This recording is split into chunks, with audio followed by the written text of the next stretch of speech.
Hey guys. Hi.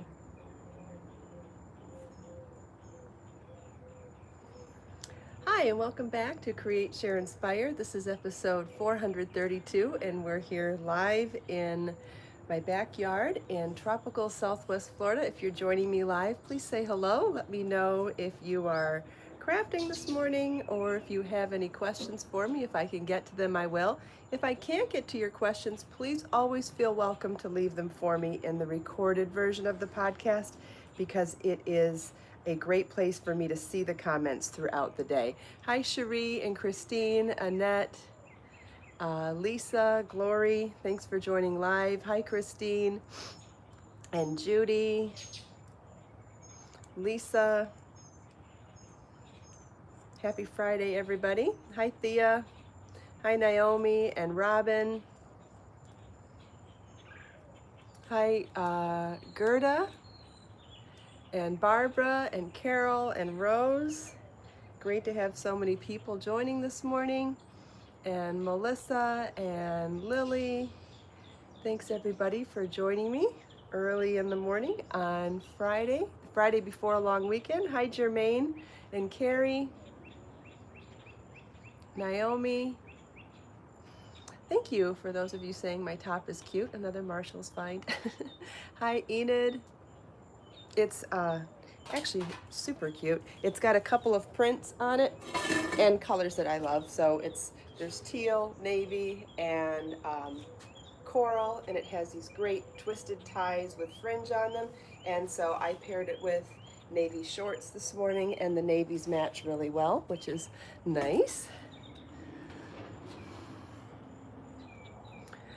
Got a lot of great feedback yesterday on the tutorial we did for keeping edges straight in crochet, and so today I thought it would be appropriate to give you some tips on how to keep nice smooth edges in knitting as well.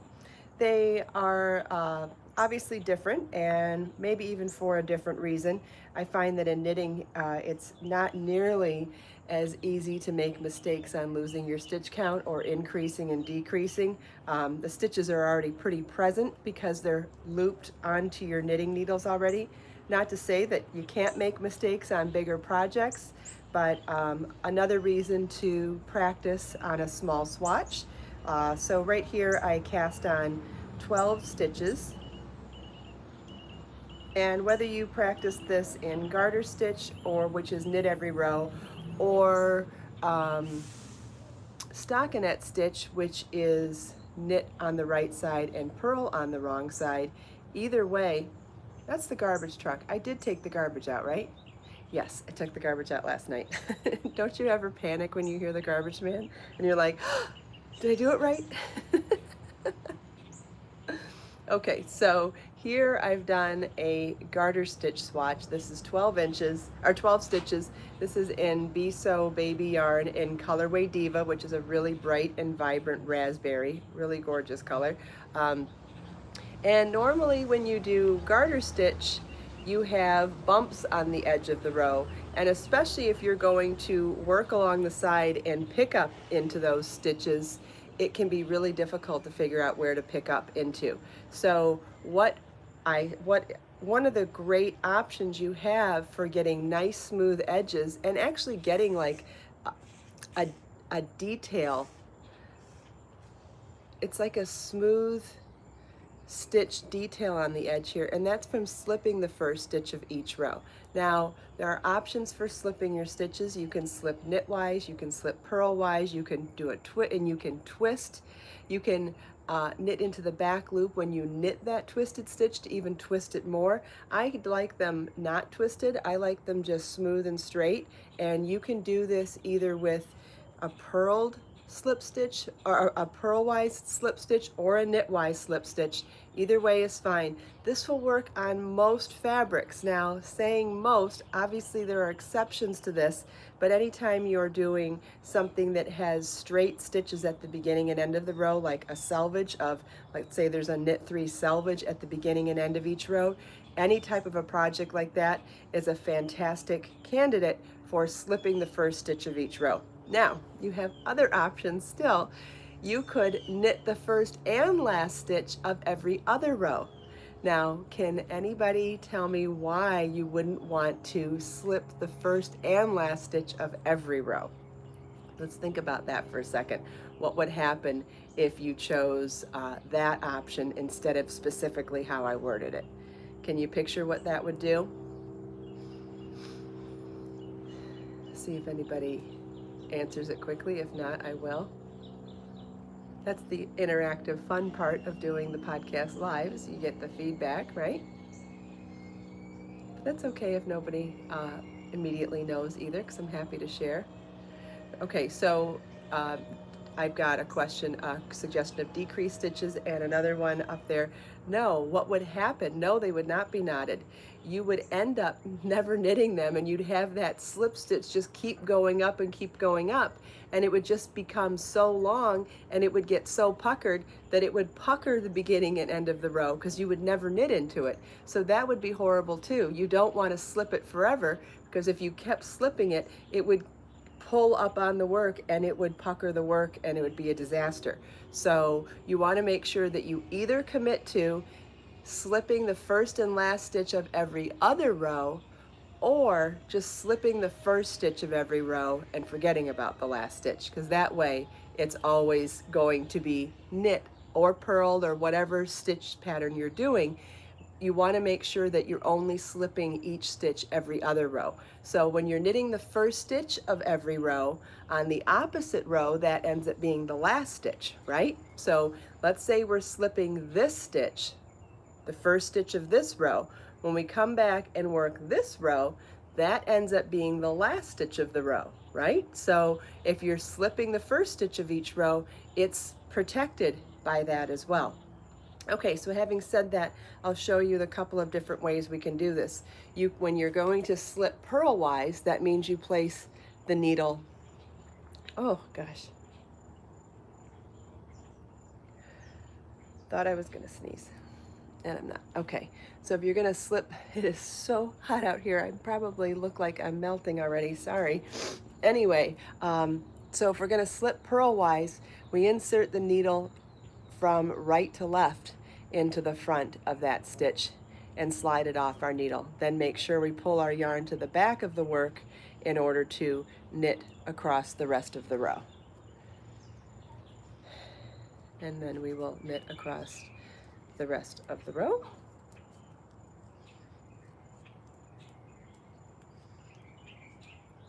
If anybody wants to see this tilted down in my lap, we can do that as well. Not sure how well that came across on the camera.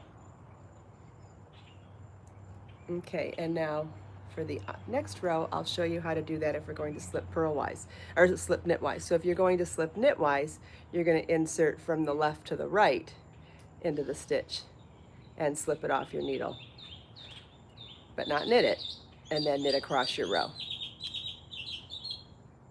Okay, for those of you that don't knit, maybe this isn't interesting to you, but I know plenty of you do. There's days when we do crochet and people that knit don't crochet, and they, so anyway, sorry about that.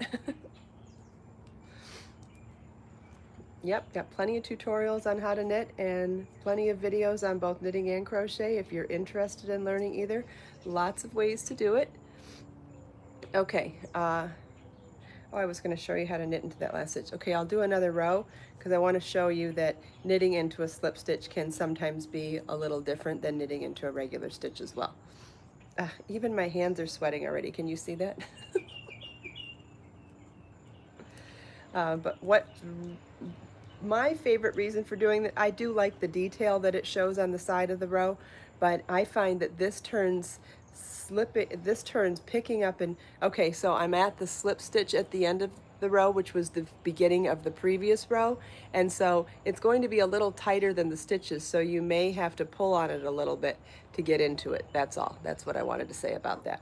So what's the best part about this is if you're doing the type of project that is then going to need some sort of pickup and knit along the edge of this row, I don't know what the temperature is right now, but it's probably mid-80s with a heat index of somewhere around 100, I would guess, because it's thick. It's real hot. I know the heat index is probably in the low hundreds. Uh, so the best part about this is that beautiful edge. See, so those V stitches that you see here along the edge, they count for every other row. And there are exceptions to the rule, mind you, but I find that fairly often when you're picking up into the side of a row, you can pick up in every other row, pick up and knit into every other row. So this is already spelled out for you. Each one of those elongated stitches represents 2 rows. When you slip the first stitch of every row, you end up having it represent 2 rows. And so if you were to need to pick up and knit into the side of this, it is spelled out for you so easily because you would just pick up and knit into each one of those V stitches, and that would be the equivalent of pick up and knit in every other row. So I know that that can often be a super difficult thing to figure out as a beginner, and so yeah, does anybody have any questions about slipping the first stitch at the beginning of your row? And also look at how smooth and straight those edges are. Way more smooth and straight than they would be if I had just done regular garter stitch. Hopefully that shows up. Do you add those first 2 stitches? They can be counted in your stitch count. They don't have to be added, if that's what you're asking. Thank you, Grace. Have you seen this before? Oh, got people joining from Spain. Wonderful. Oh, Grammy has seen this but didn't know why you do this. Grace does it all the time. Wonderful. Yeah, I don't do it all the time, but I do it when I know I'm going to either show that edge. I really think it's a beautiful professional detail when you're going to show this edge. And if I think that you're going to be picking up into the side, I find it to be extremely easy to do that.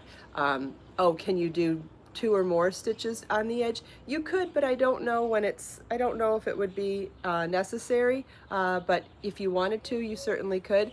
The only really important thing to remember here is don't slip it more than 1 row at a time. So however you decide, whether you do the first stitch of every row or the first and last stitch of every other row, the most important thing to remember here is to not slip 1 stitch more than 1 row at a time. Otherwise, try any sort of detail you want. Try it, do a couple of stitches, see if you like the way that looks. Try them twisted, try them straight, try them purlwise, try them knitwise. I think the only thing that I would recommend when trying all of those different things is once you come to do your actual project, be consistent. Pick a style and be consistent throughout the project so it looks like part of the pattern and you don't see those jogs of different texture, and then it will pull your eye to it. What else was I going to say about it? Oh, so when you're doing a swatch like this, let's say that you did, well, how many rows is this? 2, 4, 6, 8, 10, 12, 14. So I've got 14 rows here. So let's say I did 14 rows and slip the first stitch purlwise. What I would suggest is do that, then slip the first stitch knitwise for 14 rows, then try slipping a couple of stitches for 14 rows, and when you do a sampler of do a section of twisting the stitch when you knit the slip stitch, and try all of those different ways so that when you are setting your work down, then after you've done several steps, and I would do a couple of inches of each style, because then when you set it down and really pay attention to the texture and the look of each one, I think it'll be pretty obvious to you which look you prefer, and maybe even keep it and mark each one so that you have those choices when you go to use these as tools on a different project. There may be a specific look that looks better to you on a hat or on a blanket or whatever you're making. You can also do this on stockinette or any sort of stitch pattern that starts with knit stitches at the beginning and end of the row. This is really pretty on stockinette stitches as well. So yeah, you could actually do this swatch for several inches, and every 2 inches change your style. Like do this on garter stitch, then try it on stockinette, and then when you try it on stockinette, try slipping purlwise, slipping knitwise, knitting the slip stitch twisted. Try 1 or 2 stitches at the beginning of the row. Try slip the first stitch at the beginning of each row. Try slip the first and last stitch every other row. That's easier to do on stockinette than it is on garter stitch, because in garter stitch, because you knit every row, it's hard to remember which was the row that you did the slipping on. In stockinette, you have a knit row and a purl row. If you commit to slipping your stitches on the knit rows only, then it's easier to remember that on the purl rows, you just purl across. So sometimes doing the first and last every other row is easier when you haven't, when it's easier to remember which is the right side and wrong side. I know it sounds more complicated than it is, but it's only because there are so many choices when doing something like this. And it's these kinds of details that really, really set things apart and really make them look so professional. Does anybody have any other questions? Yeah, it's just a simple trick, Lydia, but there's so much to it, and there's so many options. So I would highly recommend trying a little swatch like this and trying the different ways on different stitch patterns and see which one you like best, or keep them as a reference to know which ones you like for different projects. I'll do a couple. Let's see if I can get a few rows in stockinette so I can show you the difference as well. So I'll see if I can answer any questions while I work a couple of these rows in stockinette stitch, and hopefully we'll have time to see that little variation as well, as long as I don't melt. So I do have a quick announcement to make also. This is the beginning of a long weekend, like we said, and so I won't be doing the podcast on Monday, but I've decided that I'm going to take the whole week off next week from the podcast. I have a bunch of commitments going on, and lots of things going on, and I know it's a slow week otherwise for most people, so I think it'll be a good time for me to work on some things behind the scenes. So today will be the last podcast, and we will be back on July 8th, Monday, and I will have all of those scheduled. And I will also be releasing videos throughout the week, so there'll be lots of stuff to still watch and do, and obviously there'll always be news and stuff to be seen on Instagram and Facebook and on YouTube. But we will be taking a break from the podcast next week. It'll be the first time I've taken a break in how many years? What is this, a year and a half? So it'll be the first time I've taken more than a day off from the podcast in a year and a half. But it seems like a good time of year to do it, and maybe I can get caught up on some things behind the scenes and come back bigger, better, and stronger than ever the following week. So today will be the last podcast. Oh, great suggestion there. There's 431 podcasts, or 432. Might be a great time to go back and catch up on some old ones that maybe you've never seen, or maybe some ones that you would like to see again. So there's lots to see there. I have over 1,000 videos here on my YouTube channel, and I will be continuing to release videos throughout the week as well. It'll just be the podcast that is taking a week break. Well, I'm taking the time off to get caught up behind the scenes, so I'm not taking the time. I'm not going on vacation or anything. It's just to get caught up on other work behind the scenes. But thank you very much. All right, we've got a couple rows here now in stockinette. Let's see if it's enough to actually see anything. I might have to do a couple more.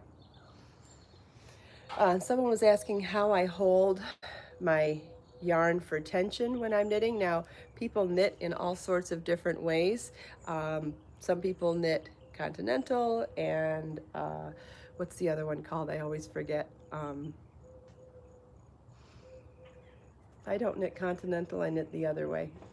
There's a few names for it. Anyway, I hold my needles with my left hand, and I hold my yarn, English, that's right, thank you. I hold my yarn in my right hand, and so I guess I'm pretty much holding my tension between my thumb and my first finger and guiding the yarn with my other 3 fingers. But the tension is being held in my thumb and my first finger. Oh, I almost didn't slip my first stitch. Okay. So my tension is being held. My tension's being held in this finger actually, now that I'm doing it. So I'm hanging on to it with my thumb, but as soon as I start knitting, I'm holding the tension in my fingers. And you know what? This is something that comes with practice. You'll find that how you hold tension, it depends on your preference. The more rows you practice on, the more you will see what works for you. It really, really is important to figure out what works for you. There is no wrong way to knit any more than there is no wrong way to crochet if it is working for you. And how do you determine if it's working for you? Do you enjoy it? Are you achieving the results that you want?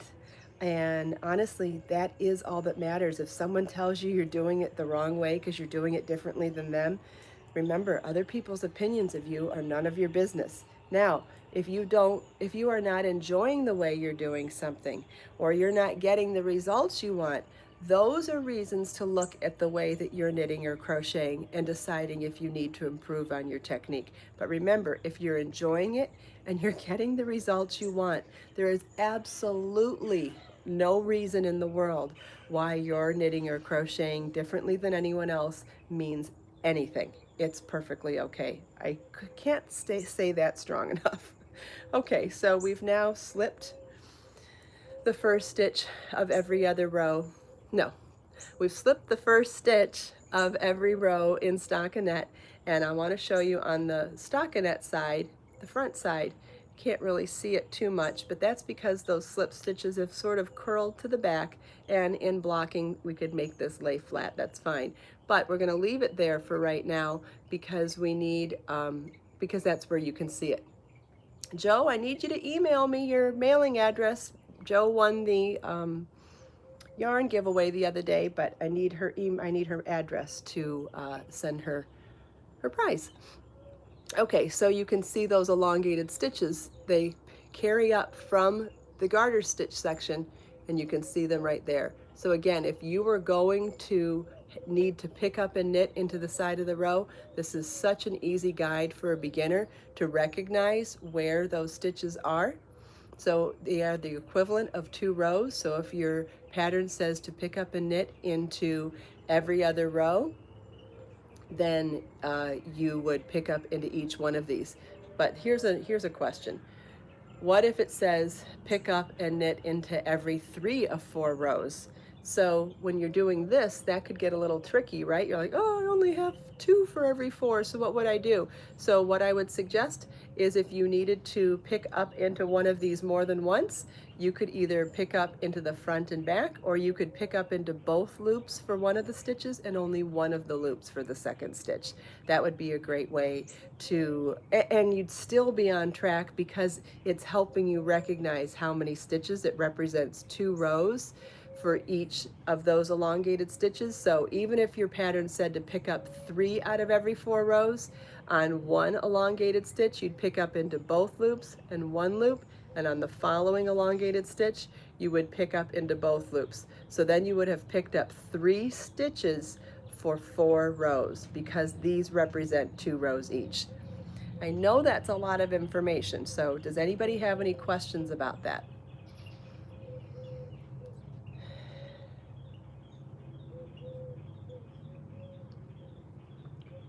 Wait and see if there's any questions. My email address is listed in the video description, and you can contact me through my website. It's listed all over in all of the places.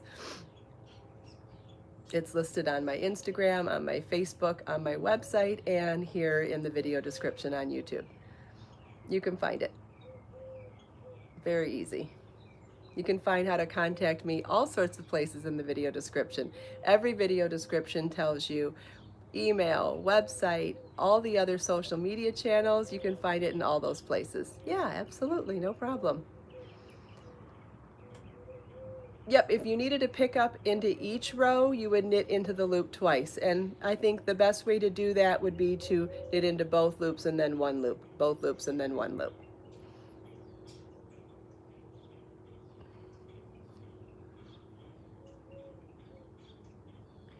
I'm not sure where you look then, because it's everywhere. Got my email listed everywhere. And if you ever can't find it, there's a contact me button on my website that just automatically sends me an email. Does anybody have any more questions about slipping stitches at the beginning of your knit rows? Or at the edges of your knit rows?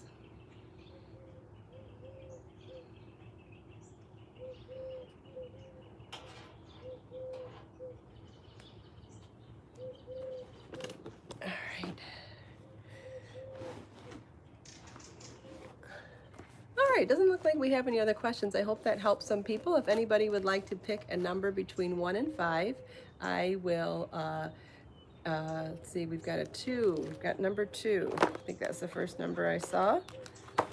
So we'll grab Create, Share, Inspire Notebook, Volume 1, Issue 2, and we will randomly pick a quote and see what we find today. Ooh, this one's nice. This is by Swami Vivekananda. Do not lower your goals to the level of your abilities. Instead, raise your abilities to the height of your goals. Isn't that lovely? I love it. Yes, the sky is the limit. The sky is the limit. The sky is the limit. I love this. Decide what you want and then figure out how to achieve the skills to get there. That's it. Figure out what you want first. The sky is the limit. You can do anything you put your mind to. You just need to figure out what you want to do. And then you figure out how to work hard and never give up. That's it. So this is by Swami Vivekananda. Do not lower your goals to the level of your abilities. Instead, raise your abilities to the height of your goals. So awesome. I love it. Thank you all so much for taking time out of your busy day to spend a few minutes with me. I hope you enjoyed my backyard, the tutorial, chatting with me and everyone else here. Let us make time to create, share, and inspire today and every day. Have a great weekend. Have a great week next week, and I will see you on Monday, July 8th. And in the meantime, follow me on Instagram and Facebook. I'll be sending out emails still, and here on YouTube I'll be posting videos too. All right, have a great one. Bye-bye.